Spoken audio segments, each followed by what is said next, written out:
Have you ever looked at someone who is kind, intelligent, successful, and caring and wondered how they ended up in such an unhealthy relationship? Maybe you've asked that question about a friend, or maybe you've asked it about yourself. So, my name's Rick Cardwell. I'm a psychodynamic therapist and a counsellor, and this is a short video on why good people end up in unhealthy relationships. As a therapist, I've heard countless people say things like, I should have known better. I can't believe I ignored the signs. Why do I keep ending up with people who hurt me? What I've learned after years of working with individuals and couples is that unhealthy relationships are rarely about intelligence. They're rarely about weakness, and they're almost never about someone deliberately choosing pain. In fact, some of the kindest, most empathic people are often the most vulnerable to unhealthy relationship patterns. So today I want to explore why good people end up in unhealthy relationships and what we can do to break these cycles. Let's begin with something that surprises many people. Most unhealthy relationships don't start out unhealthy. If they did, very few people would stay. Most begin with excitement, chemistry, attention, hope, and possibility.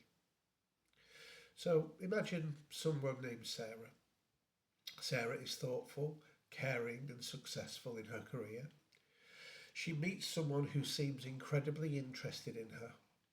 He texts constantly. He tells her she's different from anyone he's ever met, and he makes her feel special. At first, it feels amazing, but over time, things begin to change. He becomes critical, he gets jealous, he starts controlling aspects of her life. Yet she stays. Not because she's foolish, not because she's weak, but because she keeps remembering the person she met at the beginning. Now, many people stay connected to potential rather than reality. They're not in love with who the person is today, they're in love with who they believe that person could become. And that can be a very powerful trap. Another reason good people end up in unhealthy relationships is empathy. Now, empathy is a beautiful quality, it's essential for healthy relationships, but sometimes empathy becomes overextended. I've worked with clients who constantly explain away harmful behaviour. He had a difficult childhood. She's under a lot of stress. He doesn't mean it. She's been hurt before. While these things may be true, understanding someone's pain doesn't mean accepting behaviour that hurts you. One of the most important lessons I teach clients is this. Compassion and boundaries must exist together. You can understand someone's struggle without sacrificing your own well-being. You can care about someone deeply and still recognise that a relationship isn't healthy. Another major factor involves childhood experiences. Whether we realise it or not, our earliest relationships often shape what feels familiar to us later in life. Notice I said familiar, not healthy, familiar. This distinction matters enormously. Let's imagine someone grows up with emotionally inconsistent caregivers. Some days there is warmth and affection, and other days there's a distance, criticism, or unpredictability. As an adult, that person may find themselves intensely attracted to partners who create similar emotional uncertainty. The highs feel exciting, the lows feel painful, and the cycle feels strangely familiar. Many people mistake this emotional roller coaster for love, but often it's not love, it's familiarity. It's the nervous system recognising a pattern it learned years ago. One thing I often tell clients is this: chemistry is not always a sign of compatibility. Sometimes chemistry is simply recognition. Your mind recognizes a familiar dynamic even when that dynamic isn't healthy. This is why some people feel bored when they meet emotionally available partners. The relationship feels calm, predictable, stable. But because they're used to emotional drama, stability can initially feel unfamiliar. And unfamiliar can sometimes feel less exciting. This brings us to another reason good people stay in unhealthy relationships. They believe they can fix the other person. This is especially common among highly caring individuals. Many people enter relationships with a hidden mission.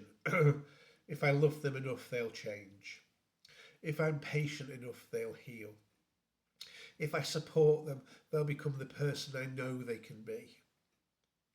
Unfortunately, relationships don't work that way. People change when they choose to change, not when someone else loves them hard enough.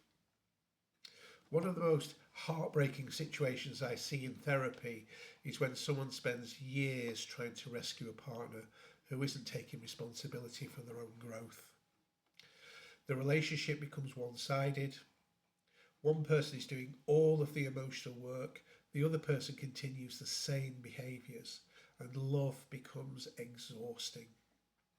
Healthy relationships are partnerships. They are not rehabilitation projects. Another factor that often keeps good people in unhealthy relationships is low self worth. Now, this doesn't always look obvious. Some people appear highly confident on the outside.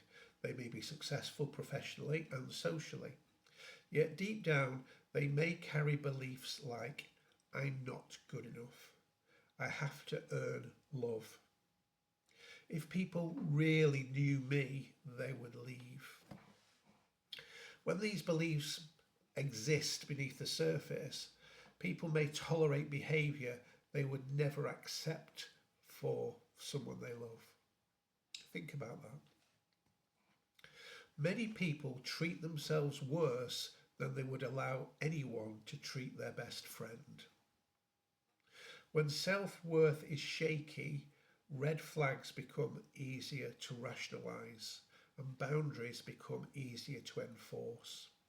And leaving becomes more difficult because part of you fears you won't find better. This is why healing self worth is often one of the most important aspects of creating healthier relationships. Now, let's talk about red flags. One question I frequently hear is, why didn't I see the warning signs? The truth is that many people did see them, they just explained them away. When we become emotionally invested, we naturally focus on the positives. That's human nature. We don't want to believe that someone we care about could hurt us. So we minimize concerns, we make excuses, we wait for things to improve, sometimes for months, sometimes for years. One red flag by itself may not tell you much, but patterns matter. Consistent disrespect, repeated dishonesty, controlling behaviour, and lack of accountability. These patterns rarely disappear without meaningful effort and change. One of the healthiest skills we can develop is learning to trust behaviour more than promises. People reveal themselves through consistent actions, not occasional words. So, what does a healthy relationship actually look like? Many people know what unhealthy relationships feel like, but they're less clear about what healthy ones involve. Healthy relationships include respect, emotional safety, honesty, consistency, mutual effort. Healthy partners do not need to be perfect, they make mistakes. Everybody does. The difference is that they take responsibility. They listen, they repair, they grow. In healthy relationships, you don't have to constantly earn love.